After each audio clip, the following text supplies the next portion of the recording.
نماز ایک عظیم عبادت ہے اور اس کی ادائیگی کے دوران مکمل توجہ درکار ہوتی ہے۔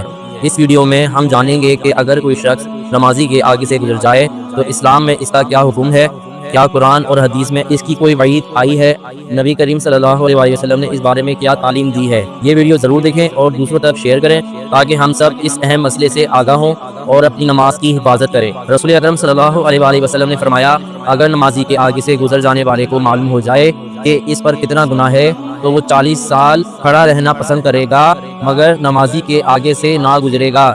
صحیح بخاری اور صحیح مسلم۔ ایک اور حدیث میں ہے، نبی کریم صلی اللہ علیہ وسلم نے ارشاد فرمایا، جب تم میں سے کوئی نماز پڑھ رہا ہو تو کسی کو اپنے آگے سے نہ گزرنے دے، اگر وہ گزرنے کی کوشش کرے تو اسے روک دے کیونکہ وہ شیطان ہوتا ہے۔ صحیح بخاری صحیح مسلم۔